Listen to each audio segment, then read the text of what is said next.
Paz a todos. Gostaria de trazer uma palavra de bênção, uma palavra de unção.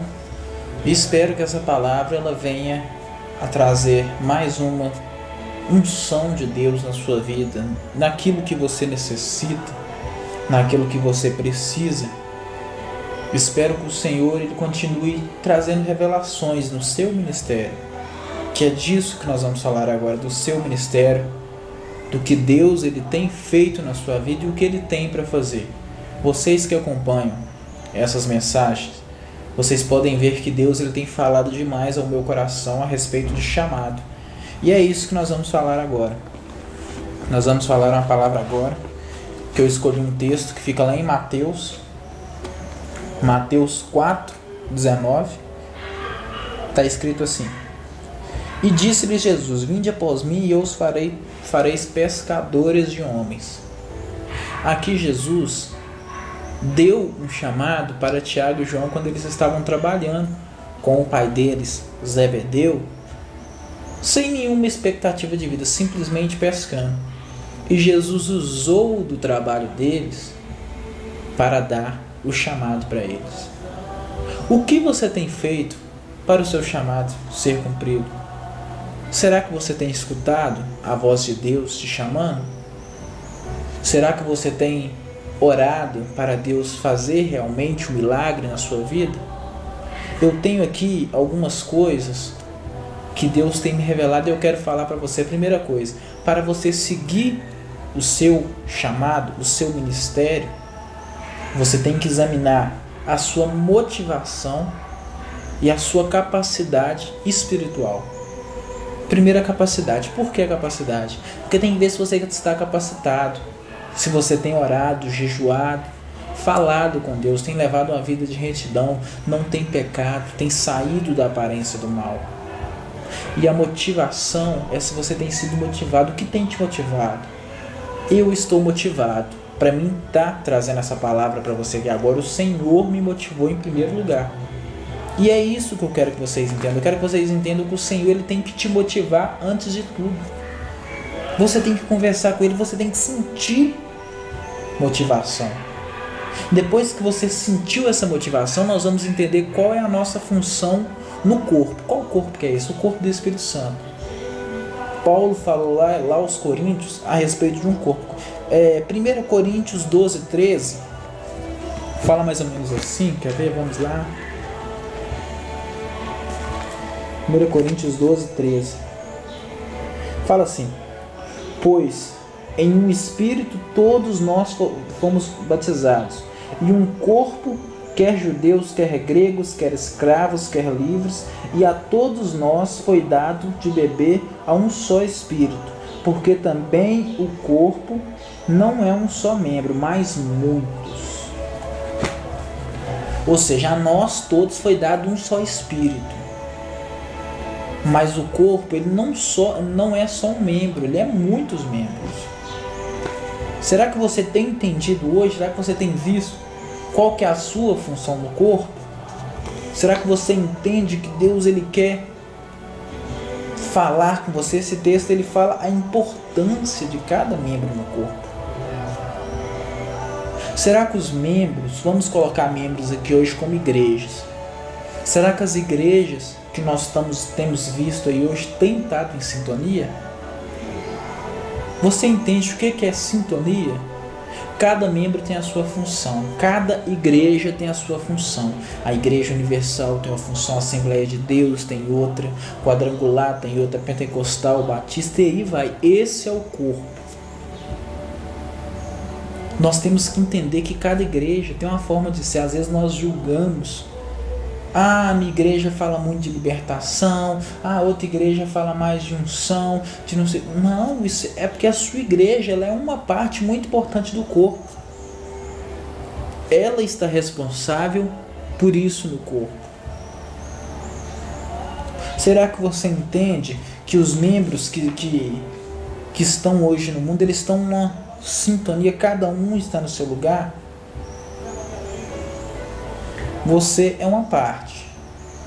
Nós temos que nos encaixar em um ministério. E esse ministério vai ser onde nós vamos nos dar bem. Esse ministério vai ser onde Deus nos plantou. Nele vamos nos adaptar. Nós somos um membro e temos que estar no ministério que é o nosso membro. Cada ministério tem a sua função no corpo. Não adianta nós fugirmos disso. Até aquele ministério. Vamos fazer. Quando você passa na rua todos os dias, indo até para a igreja, você vê uma igreja pequenininha. O pastor lá na frente todo dia com violão tocando. 3 cadeiras, 2 membros, 2 pessoas sentadas dentro da igreja. E você passa e fala, nossa, coitado. Coitado não.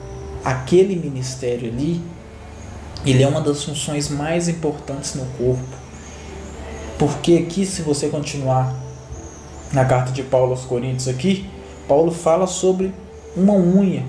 Uma unha que não tem a olhos nu importância não, mas se você arranca ela, é isso, esse ministério pequenininho.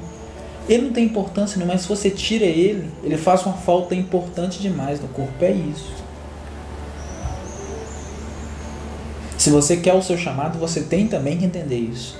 Se você quer ter um chamado de vitória, você tem que entender isso. E para você entender isso, eu tenho que te fazer a pergunta: qual é a sua função hoje no corpo de Cristo? Qual é a sua função?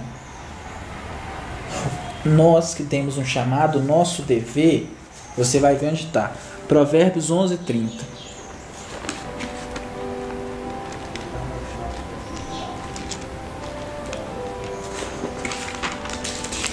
Provérbios 11:30.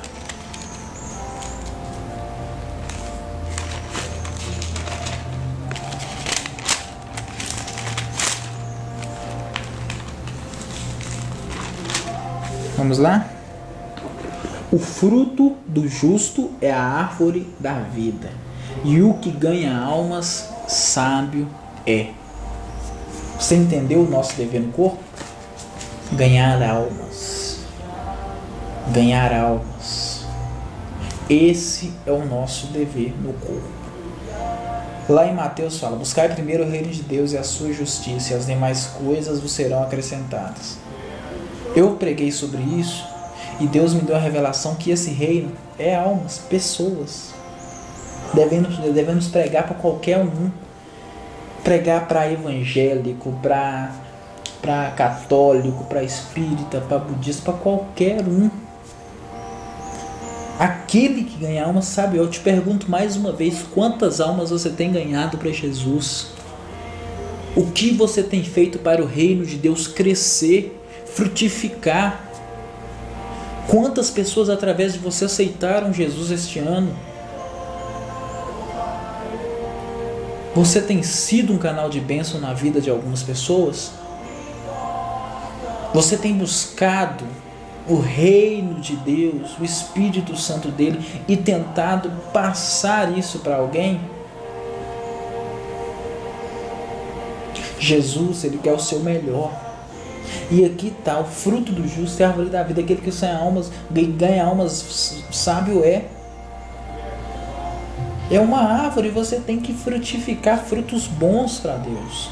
Essa é uma parte fundamental do seu chamado. Você aprendeu aqui que você tem que ser uma parte importante no corpo, que você tem que ganhar almas, e agora você vai entender a sua responsabilidade. Você vai entender a responsabilidade de um pregador e a sua responsabilidade. Vamos lá em Tiago 3:1.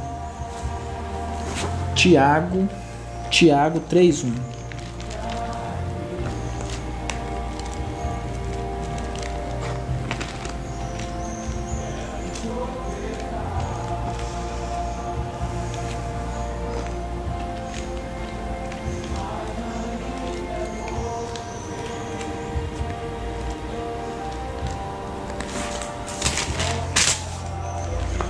Meus irmãos, não vos tornei muitos de vós mestres, sabendo que haveremos de receber maior juízo.